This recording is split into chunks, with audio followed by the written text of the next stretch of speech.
Ah bah, maintenant que j'ai fini ma banane, on va aller jeter ça au compost. Quoique, pourquoi on les jetterait au compost? Et si on essayait de faire de l'engrais avec?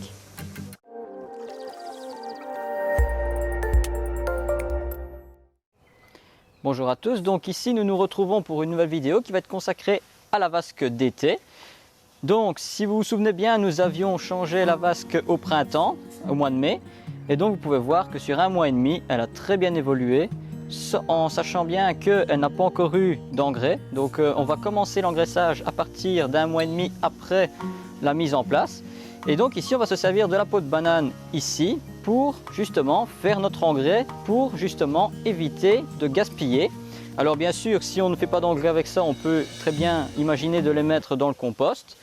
Mais ici, on va vraiment bénéficier de tous les bienfaits de la peau de banane pour pouvoir nourrir nos plantes.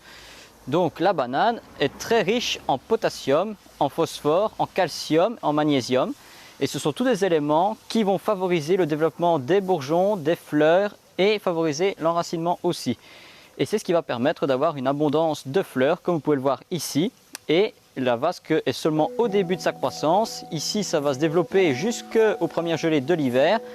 Donc vous imaginez bien que les plantes retombantes vont vraiment toucher quasiment le sol.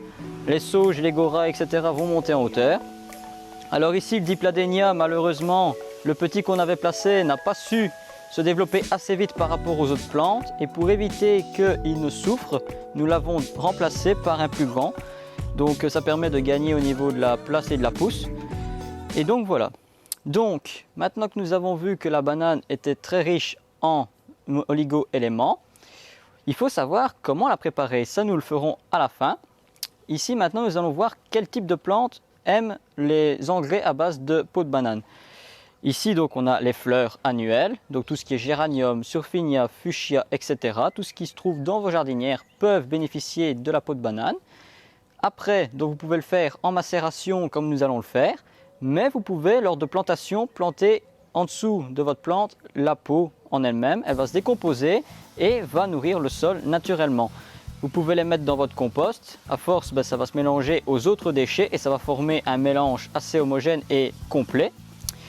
Vous pouvez utiliser ça au pied de vos rosiers ou en plantant vos rosiers. Vous pouvez utiliser ça pour les tomates, pour tous les légumes fruits, donc par exemple les courgettes, les poivrons, les aubergines, etc. Et tout ce qui est florifère, même les plantes d'orangerie comme les orangers, les citronniers, etc. Maintenant que nous avons vu la vasque ici, nous allons voir la jardinière que nous avions faite avec les tons rouge et blanc. Et juste après, on se retrouve pour la fameuse décoction, vous expliquer quels sont les dosages et comment l'utiliser. Donc voilà, ici nous avons la fameuse jardinière que nous avions faite ensemble. Alors on peut voir que, pareil que la vasque, elle a bien évolué. Ici, donc, pareil, on n'a pas encore mis d'engrais. Nous allons mettre le premier engrais donc, au bout d'un mois et demi, je le rappelle. Ceux qui veulent commencer à le faire avant, ils peuvent.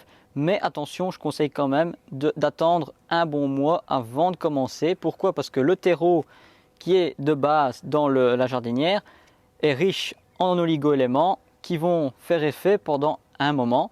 Et donc si on met de l'engrais tout de suite, trop vite, les plantes n'ont même pas encore eu le temps de s'enraciner, qu'elles vont avoir trop de nourriture et ça va les stopper au niveau de la croissance, quitte à les perdre parce que les racines vont brûler. Et donc voilà, ici nous avons donc les fameux géraniums, coléus et bégonia qui ont super bien poussé, les euphorbes pareil, les calibrachoa on peut remarquer, lors de la vidéo on va montrer des plans rapprochés, on pourra voir qu'un des deux calibrachoa rouges n'a pas développé aussi bien que le second. Pourquoi? Il y a eu une petite attaque de pucerons suite aux conditions climatiques que nous avons eues quand même assez exceptionnelles encore cette année. Il a beaucoup plu, il a fait très frais et donc à une certaine température les pucerons sont très prolifiques et comme il est protégé près de la maison, c'est un refuge pour eux. Je n'ai pas traité, je n'ai rien fait du tout, ils sont partis naturellement avec le temps, les animaux qui viennent s'en nourrir, les coccinelles et donc ici maintenant il va pouvoir repartir de plus belle et avec l'engrais, il va booster au niveau de sa croissance. Donc maintenant que nous avons vu cette jardinière, nous allons retourner de l'autre côté pour vous montrer comment procède-t-on pour les pots de banane et la macération. Donc maintenant, nous allons donc procéder à la fameuse décoction. Donc ici, on a pris la banane. Alors ici, on a prévu une bouteille d'1,5 litre. Alors bien sûr, on récupère les bouteilles qu'on a utilisées pour se désaltérer. Ici donc j'ai rempli 1,5 litre d'eau et dedans on va mettre une simple peau de banane, donc une par litre et demi. On va la laisser complètement macérer pendant 48 heures. Donc pendant 48 heures, tout ce qui est contenu dans la peau va se libérer dans l'eau et donc les sels minéraux vont se diffuser dans l'eau, ce qui va enrichir l'eau en oligo-éléments. Et au bout de 48 heures, qu'est-ce qu'on fait? On prend tout simplement le récipient et on le met directement pour arroser ces compositions.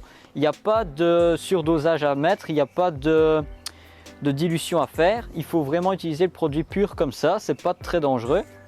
Maintenant, ceux qui veulent par précaution mettre à diluer par exemple 1 litre de ce purin dans 5 litres d'eau pour avoir un engrais plus léger et donc habituer la plante au fur et à mesure, c'est pas un souci, on peut le faire. Mais le produit en lui-même pur ne pose aucun problème. Ce n'est pas comme l'ortie par exemple ou comme la prêle qui sont très puissants et qui sont surtout plus dangereux. Donc ici, une fois que les 48 heures sont passées, nous arroserons les jardinières et la vasque avec ceci. Bien sûr, on ne va pas mettre forcément ça dans une jardinière qui fait 60 cm de long, on peut en mettre dans 2 ou 3 jardinières. Et donc voilà, j'espère que cette petite présentation vous aura plu. Je tiens à préciser que c'est la 100e vidéo sur la page YouTube, donc c'est quand même remarquable d'en être arrivé là en même pas un an. Ici, nous profitons du mois de juillet et du mois d'août pour stopper un peu les vidéos, donc comme ça vous êtes avertis. On va en faire 2 durant le mois de juillet et 2 durant le mois d'août, une début et mi-juillet et pareil pour le mois d'août. Et nous reprendrons les conditions normales à partir du mois de septembre. Comme ça va nous permettre de nous ressourcer, de nous reposer aussi. Et j'espère que si vous avez encore des questions, n'hésitez pas à les poser. Nous sommes là quand même pour répondre à vos questions malgré le fait que nous arrêtons.